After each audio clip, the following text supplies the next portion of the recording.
Video we're going to solve quadratic equations by the square root method. So the square root method.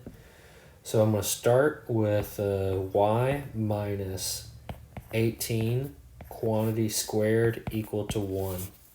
Now the square root method, exactly what you'd think. We're going to use a square root to solve this thing. So to get rid of this square, we're going to do the inverse function, the square root.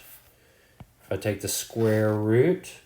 Now the trick to remember with the square root is not only do we have a positive, but we also have a negative when we take the square root. This 2 tells me two different answers. So this gives me y minus 18 equals plus or minus the square root of 1.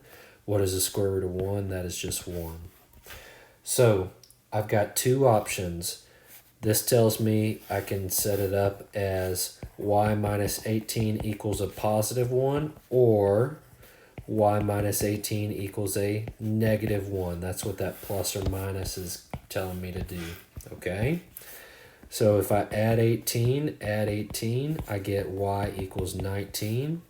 If I add 18 and I add 18 here, I get y equals positive 17.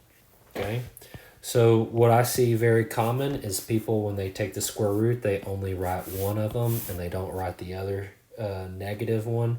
So that's the key there to getting this right on your test. Make sure you do the plus and the minus. Okay, there's two. You should end up with two answers. Now, not necessarily distinct answers, but definitely, two. All right, let's try another one. So 2x minus 1 all squared minus 8 equal to 0. Okay. In order to use the square root method, the first thing I need to do is I need to isolate the squared part. Okay, so that means I need to move that negative 8 over. The inverse of negative 8 is positive 8. So I'm going to add 8 to both sides. So I have 2x minus 1 quantity squared equals 8. Now that the square part is by itself, okay, we don't have anything multiplied on the outside or whatever, we can take the square root. So let's do it. So let's take the square root of both sides. So do something on one side, got to do it on the other. And so this is easy. This is just 2x minus 1. It just gets rid of that square part. About the other side, though, when I take the square root, I have a plus and I have a minus, okay? So square root of 8. Now, does that divide evenly? No. Well, 8 is 4 times 2. Well, I know the square root of 4. The square root of 4 is 2. So one of those 2's can come out. But the other 2 right there, that one has to stay inside the radical. Okay? So this is the answer I see. Now I need to solve. All right, so what do I have? I have two scenarios. I have 2x minus 1 equals a positive 2 square root 2. And I have 2x minus 1 equals a negative 2 square root 2. Okay, so I'm going to add 1. So I have 2x equals 1 plus 2 square root 2. And then I'm going to divide by 2. I divide everything by 2. And so x is equal to 1 plus 2 square root 2 over 2. Or the other one, if I add 1, I get 2x equals 1 minus 2 square root 2. And then I divide by 2, and I get x equals 1 minus 2 square root 2 over 2. Okay?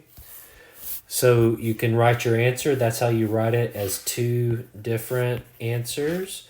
Or if you wanted to on a test, you could do, unless it tells you otherwise, you could say 1 plus or minus 2 square root 2 over 2. Okay? So that's the idea there. All right? What's the difference between this one and this one? It's the plus and the minus. Okie dokie. Oops, sorry, didn't mean to do that. All right. So for the next trick, we're going to do -3 and then n plus 7 squared. and then plus 27 equals 0. Okay, so I want to get the squared part by itself. How do I do that? First thing I'm going to do is I'm going to move the 27 over, so I subtract 27 from both sides. So I have negative 3, and then n plus 7 squared equals negative 27. Now what? Okay, well, I don't have the squared part by itself yet. I've got this ugly little negative 3.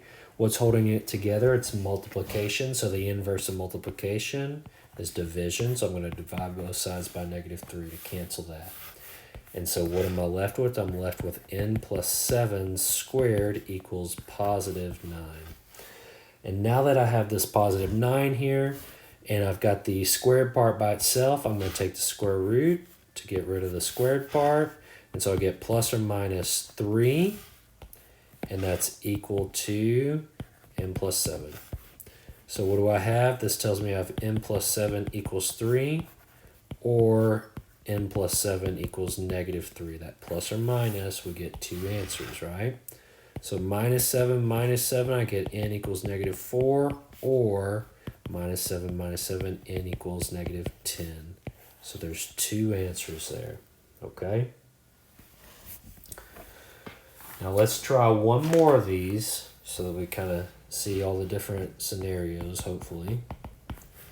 And so this is x squared minus 6x plus 9 equal to negative 400. Okay, excuse me. Now in this scenario, it's a little bit different. We don't have the factored quantity squared part, but guess what? This is a trinomial that factors. Okay, so solving by square root method, I'm going to factor this real quick. And if I factor this, AC method says I want to multiply to 9 and add to negative 6. So how do I multiply to 9 and add to negative 6?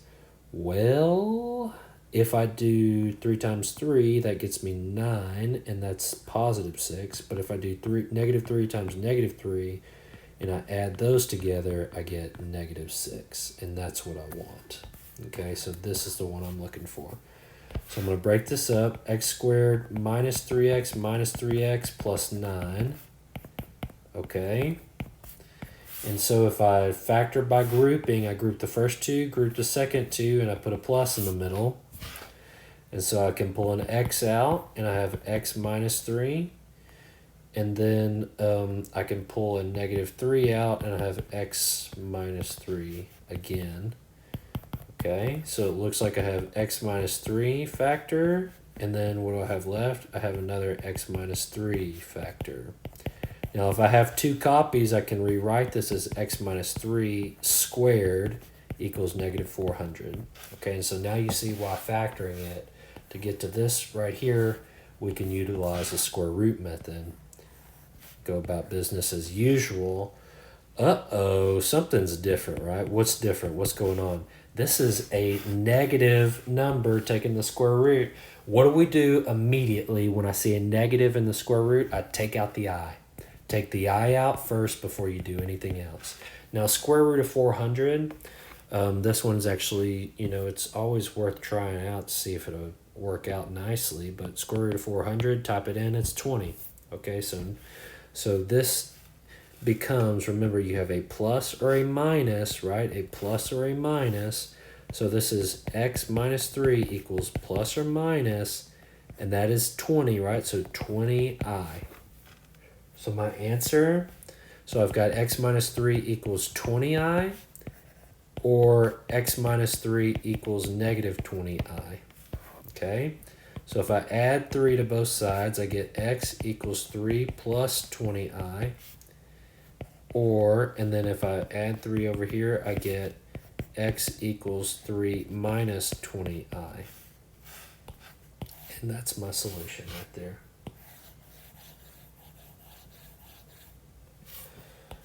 All right. That's all there is to it, guys. Hopefully this video